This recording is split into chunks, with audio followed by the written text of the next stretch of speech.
Hi everyone, I hope you're all doing well. So today I'm going to highlight two of my most favorite Panicle Hydrangeas at this time of the year.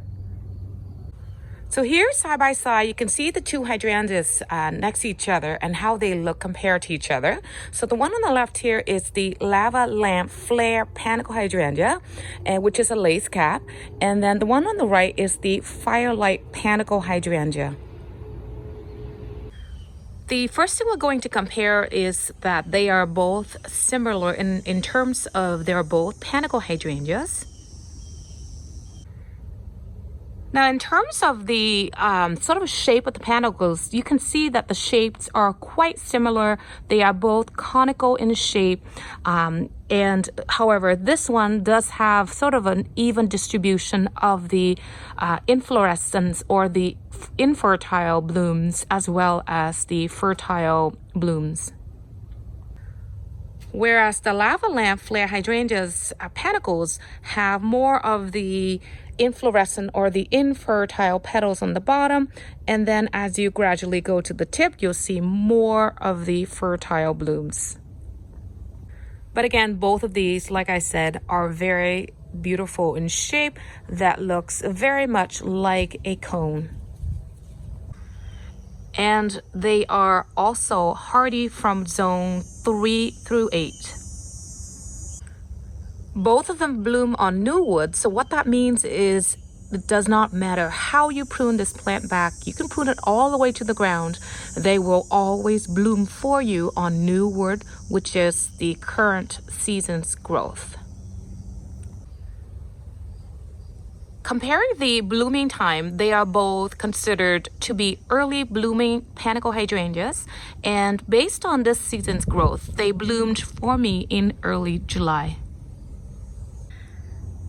Based on our 2021 growing season, I would say that the Firelight is just a tad bit earlier in terms of blooming time.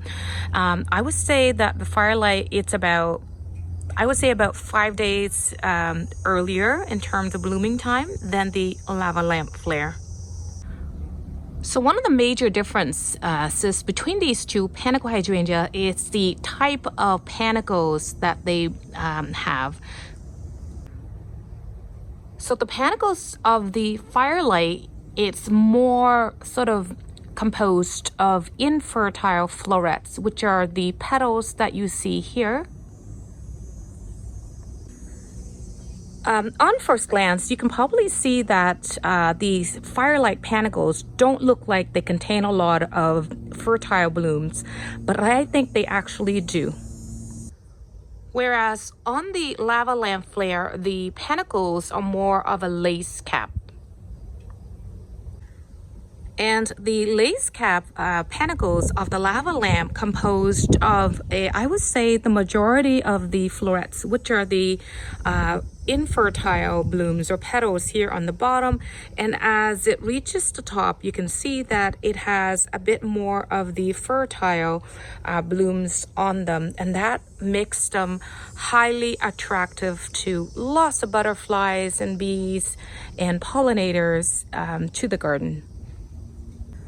And here's a close-up of the panicles on the Firelight, and as you can see, it is composed of many fertile blooms as well, which what you see here is those sort of little structures there, whereas the petals here are the infertile fluorescence or petals or flowers.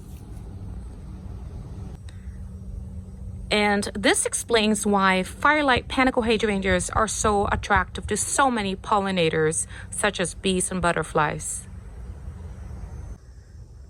Another difference between these two hydrangeas is in terms of their size.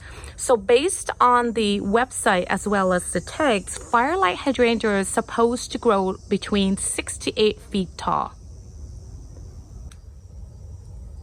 Whereas the Lavalamp Flare hydrangea is supposed to grow to about 2 to 3 feet tall. And again, this is based on the information that is on the website and the tags. So in terms of the size of the panicles, I would say that they are both very, very large panicles.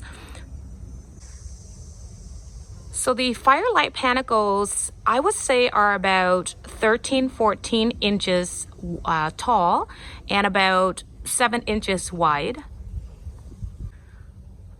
Whereas the Lavalamp Flare Hydrangeas, the panicles are up to about 16 inches tall and they are about 6 to 8 inches wide on the bottom. So both of these hydrangeas have been planted 4 years ago, although I don't count the first year because I planted them later on in the season, so I only count the last 3 full seasons.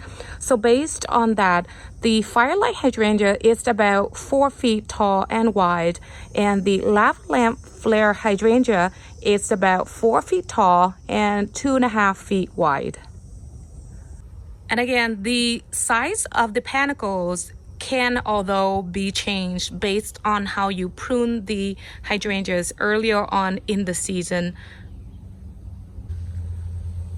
So because I do like these panicles a little bit larger than usual, so in late winter, early spring, I did prune these back to about 50% of the overall size.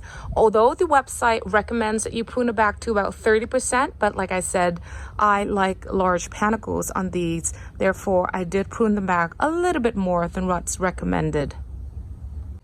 So as you can see, even though I did prune both of these back to about 50% of the overall height, their panicles are still upright and the stems are very, very strong.